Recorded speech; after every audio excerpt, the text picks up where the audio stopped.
Focus vision Assam north ইষ্টৰ প্ৰতিগৰাকী দৰ্শকক দেখুৱাবলৈ চেষ্টা কৰিছোঁ এক্সক্লুজিভ ভিজুৱেল।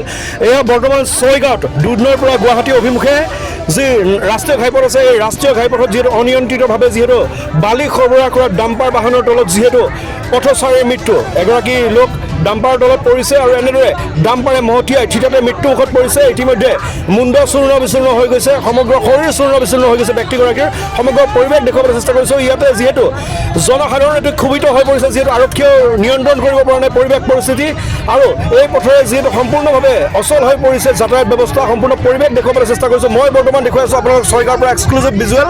আৰু এনেদৰে এছাম বন বিষয়া, এছাম খণ্ড বন বিষয়া, আঞ্চলিক বন বিষয়াৰ চৰ্ত ছায়াতে মোটা অংকৰ মেনেজত যান বাহন শাখাৰ নিয়ন্ত্ৰণ শাখাৰ আৰক্ষী তথা জিলা পৰিবহণ বিষয়াক মোটা অংকত মেনেজ কৰি এনেদৰে অবৈধভাৱে যিহেতু অভাৰলোড ভেহিকলসমূহ, অভাৰলোড ডাম্পাৰসমূহ চলে, আৰু এই পৰিপ্ৰেক্ষিততে এনেদৰে এগৰাকী লোক থিতাতে ডাম্পাৰৰ তলত পৰি মৃত্যু হ'ল। সমগ্ৰ পৰিৱেশ দেখুৱাবলৈ চেষ্টা কৰিছোঁ ছয়গাঁৱৰ পৰা এক্সক্লুজিভ ভিজুৱেল।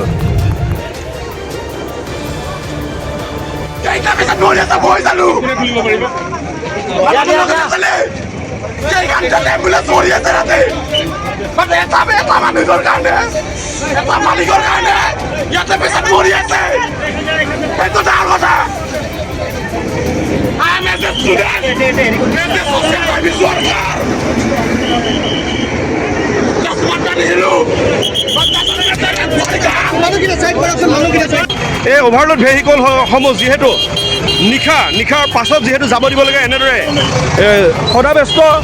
সদাব্যস্ত এটা অঞ্চলৰ সদাব্যস্ত এটা চেণ্টাৰৰ এনেদৰে দুৰ্ঘটনা ঘটিব পাৰে কিহৰ বাবে, তাৰ সমগ্ৰ পৰিৱেশ দেখুৱাবলৈ চেষ্টা কৰিছোঁ।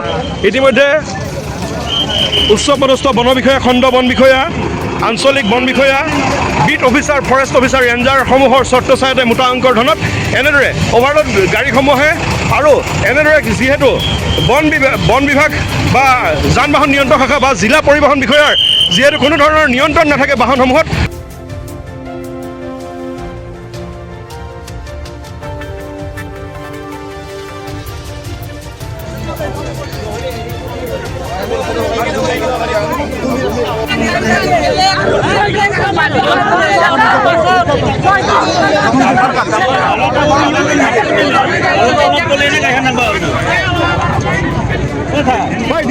A01P বাহনখনৰ নম্বৰ ইতিমধ্যে দেখুৱাবলৈ চেষ্টা কৰিছোঁ, A01P C2007।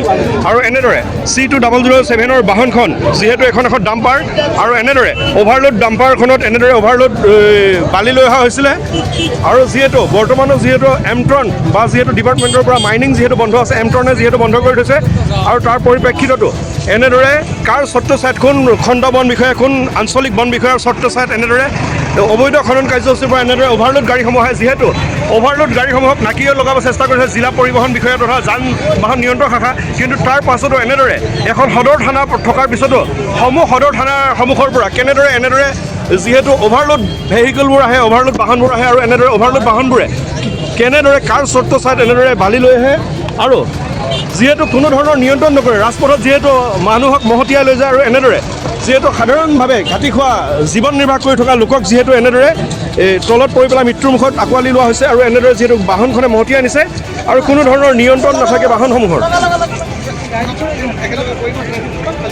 ইতিমধ্যে যান বাহন নিয়ন্ত্ৰণ শাখাৰ আৰক্ষী আহিছে, আৰক্ষীৰ লোকসকল আহিছে, আৰক্ষীৰ লোকসকল অহাৰ পিছতো এনেদৰে তাৰ পৰিৱেশ দেখুৱাবলৈ চেষ্টা কৰিছোঁ। আৰু ইয়াতে যিহেতু ছয়গাঁৱৰ অঞ্চলৰ যিহেতু লোকসকল ক্ষোভিত হৈ পৰিছে, আৰু তাৰ পৰিৱেশ দেখুৱাবলৈ চেষ্টা কৰিছোঁ। আৰু যিহেতু যান বাহন নিয়ন্ত্ৰণ শাখাৰ আৰক্ষী যিহেতু প্ৰতিটো স্থানত প্ৰতিটো প্ৰান্ততে থাকে, তাৰ পিছতো অভাৰলোড গাড়ীসমূহ কেনেকৈ নিয়া হয় সেইটো এটা লক্ষণীয় বিষয়বস্তু হৈ পৰিছে।